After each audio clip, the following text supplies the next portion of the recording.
আসসালামু আলাইকুম রহমতুল্লাহ। বাংলার ঐতিহ্যের বার্তায় আপনাদের স্বাগতম। অনেকদিন পরে একটা ভিডিও নিয়ে আপনাদের সামনে উপস্থিত হলাম। চলছে বাংলার নবান্ন উৎসব শেষ, বৈশাখ মাস শুরু হয়েছে। তো এই বৈশাখ মাসে দেখেন ধান কাটার একটা মহা ধুমধাম অলরেডি শুরু হয়ে গেছে। তো অলরেডি এই যে ধান কেটে দেখছেন রাখছে, অনেকেই ঘরে তুলে নিয়ে গেছে। আর পাশাপাশি এই যে বৈশাখের যে হাওয়া গরমের সাথে, এটা মাশাআল্লাহ খুবই সুন্দর। এদিকে ধান দেখতেছেন যে পেকে একেবারে সোনালি রং ধারণ করছে। তো এটাও কাটার জন্য সবাই ব্যস্ত। ইতিমধ্যে দেখছেন একজন ধান বাঁধতেছে ঘরে নেওয়ার জন্য। সারা বছরের পরিশ্রম। আর প্রচণ্ড তাপদাহ এবং ঝড় বৃষ্টির সম্ভাবনা থাকে। তো প্রত্যেকটা কৃষক অতি ব্যস্ত সময় পার করছে তাদের সারা বছরের অন্নটা ঘরে তোলানোর জন্য।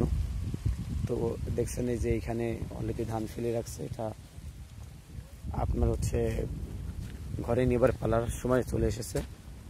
আর এদিকে এই যে ধান পেকে সোনালি ধান করছে দেখতে পাচ্ছেন।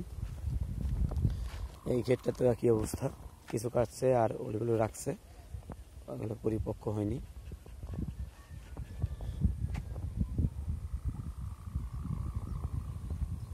মাশাআল্লাহ প্রচন্ড গরম, সাথে বাতাস।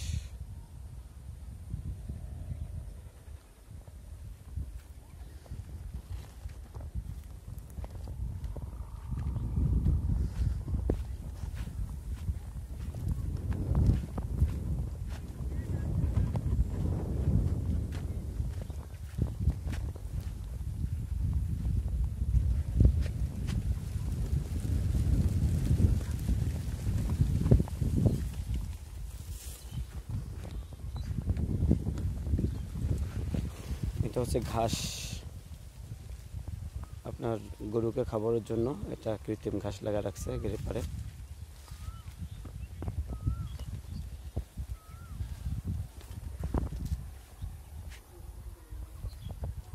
ধান কাটা প্রায় শেষ, কিছু কিছু জায়গায় ধান রয়েছে আর কি, এগুলো এখনো পরিপক্ক পেকে ওঠেনি, এই জন্য রাখছে। তবু এই যে দেখেন ঝড়ো বাতাসের কারণে এখানে আপনার এটা পড়ে গেছে আর কি।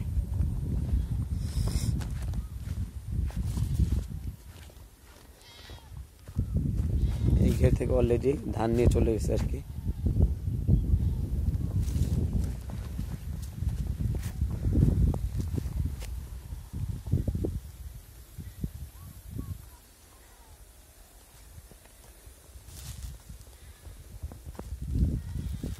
বন্ধুরা, সারা বছরের পরিশ্রম, এটা সারা বছরের ঘরের খাবার, এটা আপনার রুটির একটা ব্যাপার আছে কৃষকদের।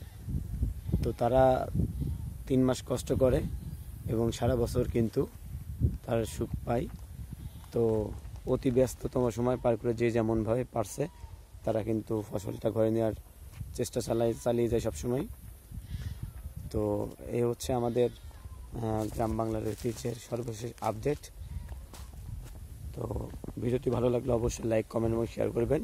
এবং অনেকদিন পরে ভিডিওটা করলাম, আপনাদের সাপোর্ট পেলে অবশ্যই আবার নতুন করে ভিডিও করবো ইনশাল্লাহ। তো সবাই ভালো থাকবেন, দোয়া করবেন। আসসালামু আলাইকুম রহমতুল্লাহ।